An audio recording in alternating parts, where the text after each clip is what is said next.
to Hirsch, and this is EdCast, a program created and produced by educators for everyone interested in education. Since EdCast last reported on the controversies surrounding the use of standardized tests as a college admissions criterion, the COVID-19 pandemic shifted the conversation to one where more colleges went test optional during this time of crisis. Some colleges are pleased with the outcomes of this approach, while others have announced decisions to return to using the SAT and ACT. On our previous program, guest Akil Bello from fairtest.org discussed objections to using standardized tests for college admissions decisions. Today, EdCast looks at the college admissions process from the perspective of those who believe in the value of the tests and help to prepare students to be better test takers. Coming up now on EdCast.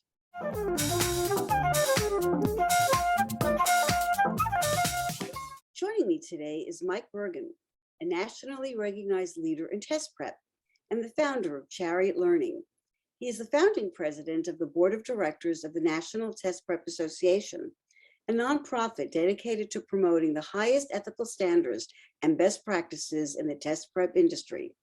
Mike is also the creator of the SAT ACT Test Flip program and of the free testing and admissions answer site TestBright.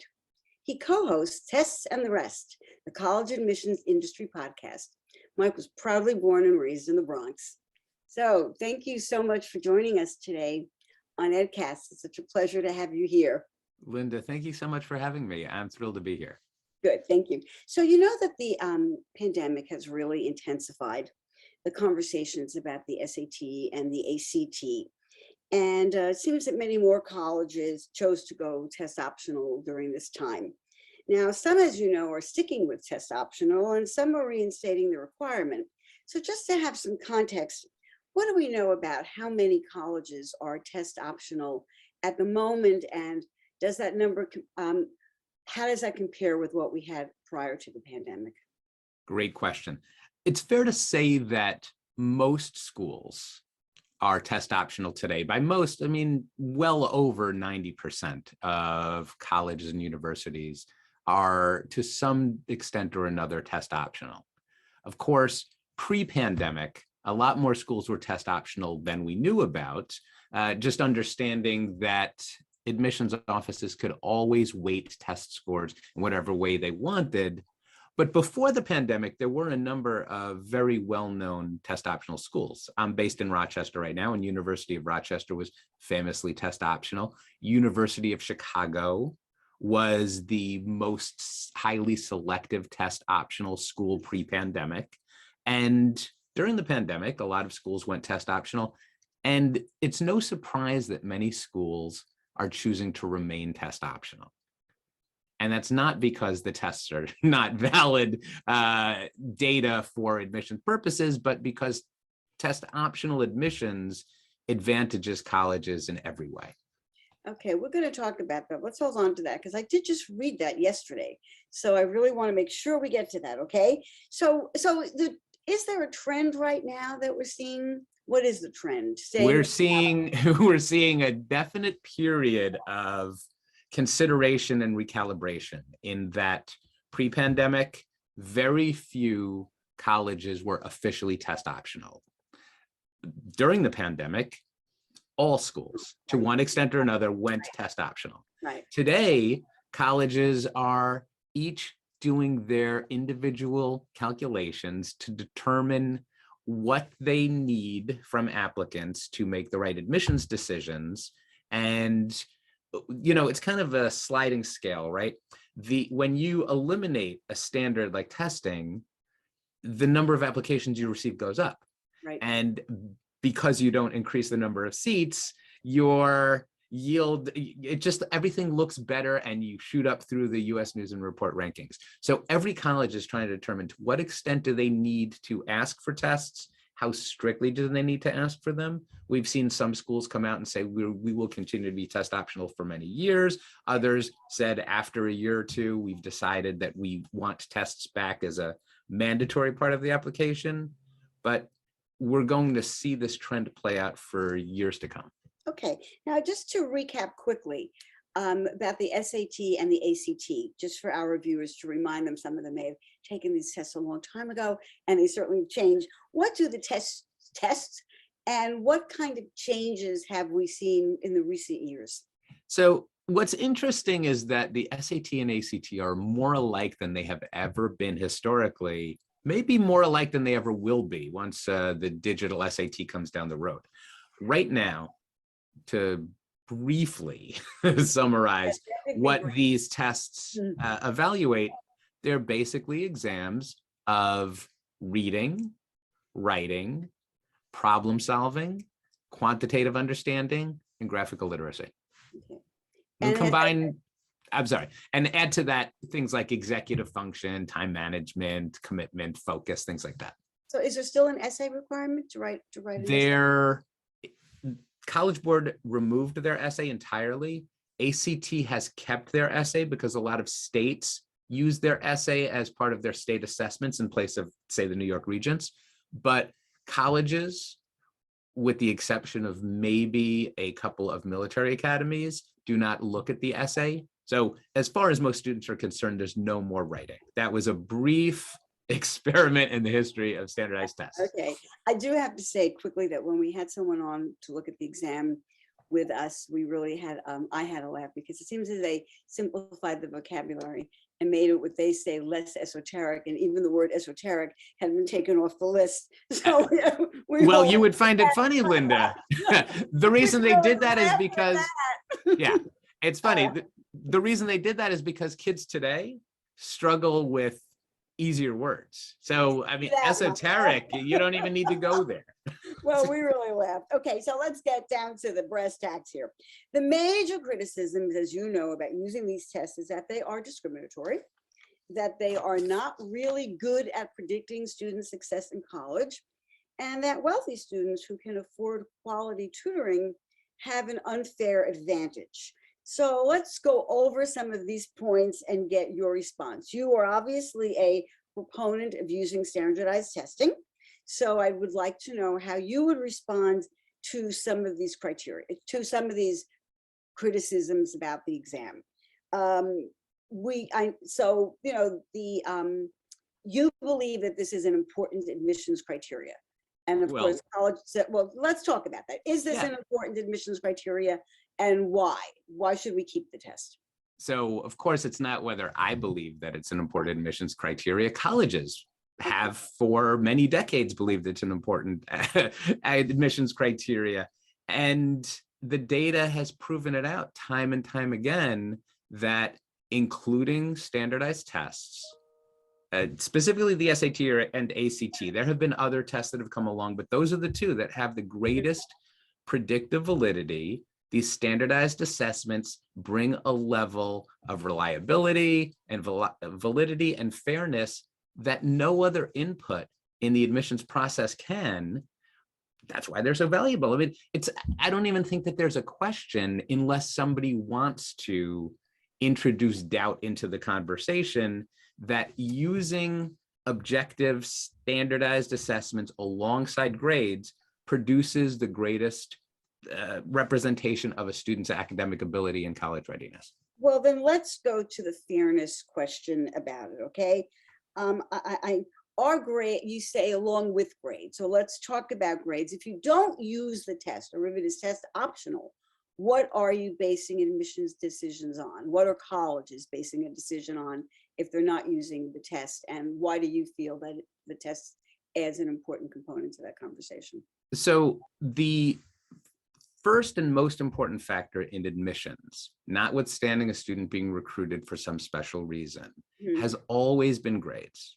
There's no question about that. Grades present a granular representation of students' strengths in a wide range of subject areas, along with ideas like commitment over time, ability to show up for class, I don't know, all of the different inputs that might make a specific grade in a specific class.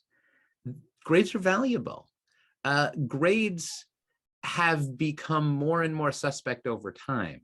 Why? in terms of grade inflation pre-pandemic. Seth Gershenson did a fantastic survey study that showed that grade inflation had increased dramatically over time, particularly among private schools and schools where students were advantaged. Do we have some data on that? Can we look at some data that you brought on using what's happening with grades? Go ahead. So let's take a look. What does this show us? All right. So what this shows us, and this is from one private school, but it's representative. If you look at the national data, you will find that 50% or more of students today have A averages. I mean, and I know, and when we talk about weighted averages, it's not uncommon for me to hear about a 4.5 or a 5.0 on a 4-point scale. So to just use grades means nothing if 50% of students across the country, regardless of what school they go to, have A averages. How meaningful is that? And then what does that do for the student who had a little bit of a wobble? I mean, we all know that the 4-year span of high school can be turbulent. And very often, if you rely entirely on grades as academic indicators, the student who had 1B is suddenly out of the running at selective admissions. Right. And I guess, Linda, it's really important to clarify that the conversation we're having is about selective college admissions. Okay. There are colleges for everyone. There are so many schools that students could go to with, easily accessible standards. And we're just talking about the name brand schools. And one thing that doesn't change is the fact that they all have limited numbers of seats and higher numbers of people wanting to fill those seats. Now, let me ask you then a question that I've been combing the data to see what I can find. And that, of course, is the essential question. You alluded to it, but I've seen maybe some contradictory things. And that is, if you admit students who did not take the test, and we say that the test is a predictor of success, how did those students do? How did they perform in colleges if they were admitted without the test? Linda, you ask such a great question. And this is the question that the proponents of test optional admissions aren't asking. Even University of California didn't sufficiently ask that question going in. And I'll point, just to talk about the University of California system really quickly, their standardized test task force told them that tests were a critical component of admissions, and in fact were more predictive than grades for first year GPA and a variety of outcomes. But all this conversation about getting into school seems to conveniently ignore the getting out of school with the degree, and the focus should be on how many students graduate. Now, you may have seen the National Student Clearinghouse data.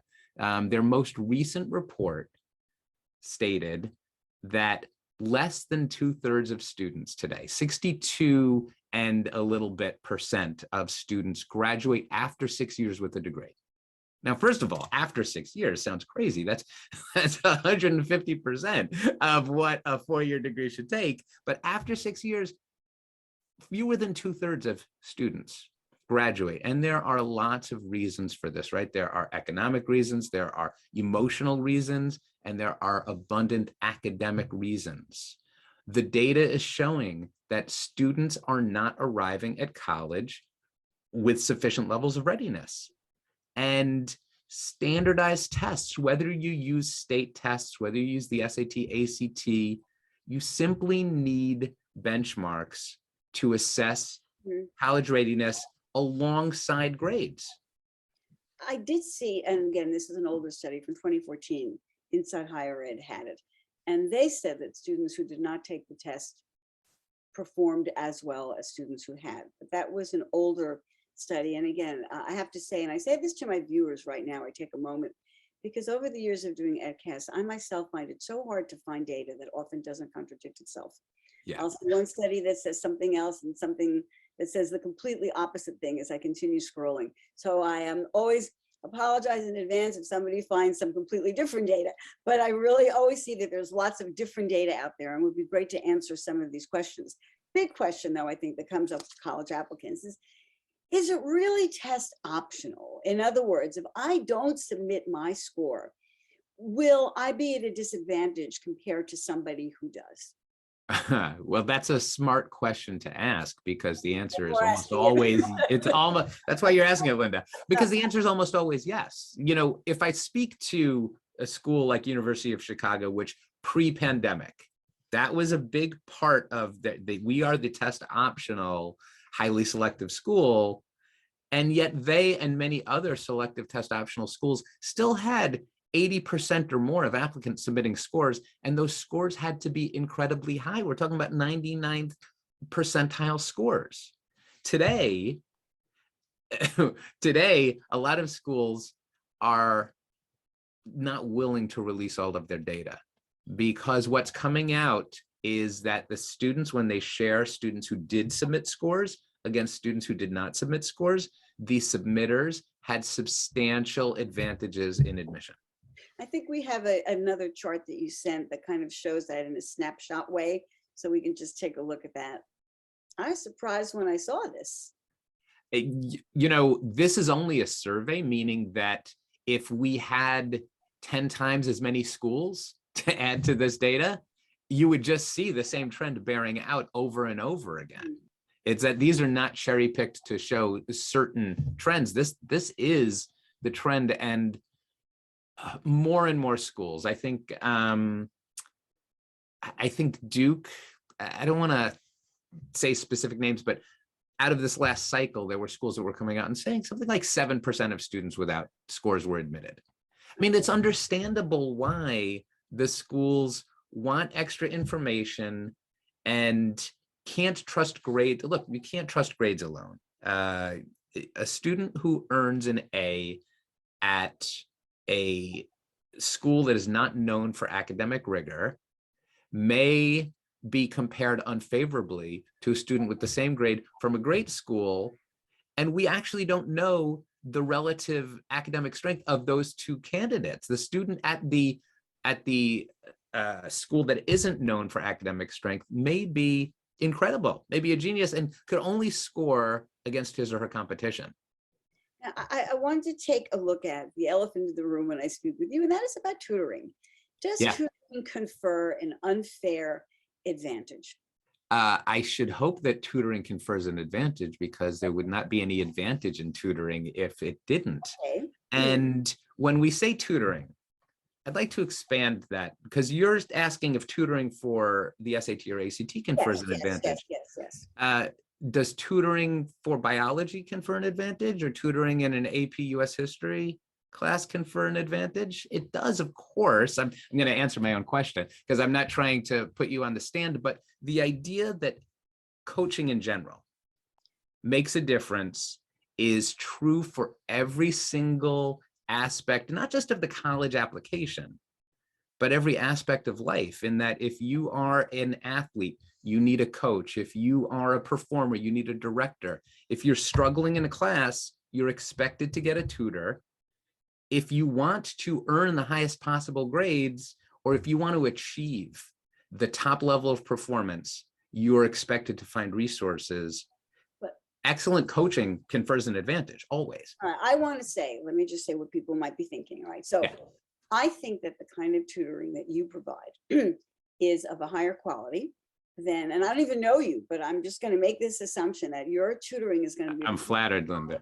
You should be. If I go to something like the Khan Academy free YouTube videos, I'm going to say that if I have a child that needs tutoring, I think as a teacher myself, that there's going to be an advantage to working one-on-one with a really super qualified SAT, ACT tutor versus sending my child out there to look at videos from Khan Academy. Of course. Even though those can be very helpful. 100%. So of course that makes a difference. And so many wealthier students really do take advantage of that kind of tutoring. Does that make the test, does that jeopardize the validity of the test in some way? Again, does that jeopardize the validity of grades? If GPA is the single most important factor in admissions, and we know that anyone with resources can find tutors for every single subject and do. I mean, I know that a lot of focus for some reason is placed on test preparation as if it's not just teaching, right? Test prep tutors and teachers are tutors and teachers. And the academic tutoring industry is much larger than test prep because families commit resources. And we're not even talking about the wealthy. We're talking about all families that want the best for their students invest in education. And if they have to invest outside of school, that's not seen as a limitation. That's seen as a focus of values. So I would just say that of course, I've been in test prep for so long and still love working with students individually. And I know the kind of skills that are taught, and any great tutor should be able to help students improve their scores tremendously. But I wouldn't say tremendously, but certainly substantially. But that's the same if you came to me and your algebra 2 grade was at a C and you were hoping for an A, but you would provide the same support. But we both know that it's also a matter of financial ability. I mean, that not everyone can afford to go to a tutor like you. And that's why people go to the Khan Academy videos, because Khan Academy is fantastic, but so that's subject tutoring. That's learning about things. I think, Linda, what you're saying is, does wealth confer an advantage in the college application process? And the answer is 100% yes. Every single aspect of college admissions is weighted by the resources that someone can throw at them. To isolate the tests, to say, let's look at the essay. The essay is a very influential part of the application. And there's a huge difference between someone who writes the test on her own versus someone who gets help. And that help is always paid for. So every single piece of it. So if you don't use the test and you have these other admissions criteria, now that we're talking, I see that some of those have advantages for the wealthy as well. I suppose extracurricular activities. I mean, if you're looking at a student who didn't submit a test, if you're looking at a student who does not submit a test, what are you looking at? You're looking at grades, and let's put grades. So we're looking at extracurricular activities, and the classic stereotype of the soccer mom. Yes. That just represents the fact that some students have a family member who is entirely free to shuttle that student from event to event, pay for all of the activity. That student has free time himself, doesn't have a job, doesn't have other responsibilities at home. Extracurriculars are extremely weighted by resources. So, I mean, I don't think there's any question about that. And also, the excellence in activities, because a lot of students will say maybe an athletic scholarship will get them opportunity. All coaching. You don't become a great athlete without coaching. Let's look at the essay. Okay, the essay, again, the essay is a 650-word written document. Essays can be written by individuals, but almost all kids who are serious about admissions are going to get resources. They're going to do some self-study. They're going to go to a class in school. Their English teachers are going to help them, or they're going to go to experts who are going to revise and massage. And I hate to say it, in some cases, rewrite. You do not know if somebody, very often admissions officers talk about the essay that reads like a 50-year-old literature teacher. You know what I'm talking about, Linda. We are running out of time, if you can believe that. So this is such a great conversation, so I don't want to omit anything. You mentioned earlier in the conversation, and I said we're going to get back to it, and we are right now. And that was that actually a lot of these policies are benefiting the colleges a lot more than the applicants, this test option. And I certainly want to ask you, the key thing that we were hoping the test option would do is increase diversity on campuses and equity. And so I ask for your take on this. Are we seeing that with so many, with over 75% colleges being test optional? Are we seeing a gain in diversity? Is this benefiting applicants? Why did you say it's benefiting colleges? So I love that you asked that question. Pre-pandemic, what was stopping schools, individual schools, from accepting as diverse a student body as they wanted? The answer is nothing. Nothing ever stopped Harvard, Yale, any private university from accepting any students they wanted. And in fact, we see that the numbers of students that they accepted from different demographic categories have basically remained in lockstep. The early days of test optional showed no improvement in admissions from that standpoint. And even today, all the schools are coming out, and you may hear the talking point. They're all saying, we saw a 1% increase in diversity. 1% increase in diversity, and it's uniform across the board. Why are they all working together? Why did they all decide that they're going to attribute a 1% increase in diversity?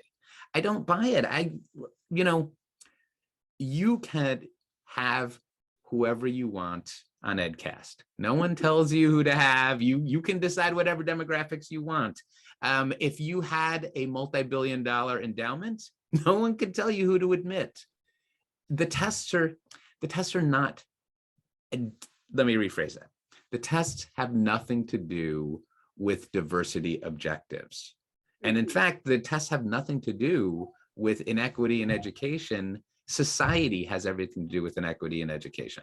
Well, then my key question for you, and this maybe not your bailiwick, but then what can we do to improve these diversity and equity issues in colleges? What should we be doing? So I would love, this is so much bigger than either of us can focus on, but I would love to see more focus on the readiness and the achievement. I would love to see, I don't want to hear about who you admitted. I want to hear about who you graduated. I want to hear about that process. I want to know about it because honestly, look, the University of California system is launched into a great experiment. And if they find that they are seeing greater diversity and students are graduating at a higher rate and all of that without tests, then I'll be a convert. But for now, I think just as we need a road test, we need a driving test to make sure that students are safe to drive on the road. Our students benefit from some kind of standards alongside all the other aspects of their application to make sure that they are ready for the opportunity of college and that they have a good chance of getting out with a degree. Our time is up, and I think that's a good note for you to end on. It's a great summarization of your points. So I really want to thank you so much for joining us today, Mike Bergin. You've really, as I said, given us a multiple perspective. At EdCast, we like to look at different perspectives. And as I said, we had a Bello on, and this is another part of that ongoing conversation. And I thank you so much. And I hope you will come back and discuss new data with us. I know that the Gates Foundation is doing a big study right now to look and see if test optional leads to diversity and equity. The early findings is that it does not. Right. But that's the early findings. So we'll say thank you again so much for joining us. Linda, thank you so much for having me. I really enjoyed this, and I look forward to coming back. And that's it for this edition of EdCast. We thank you all for joining us, and we'll see you next time.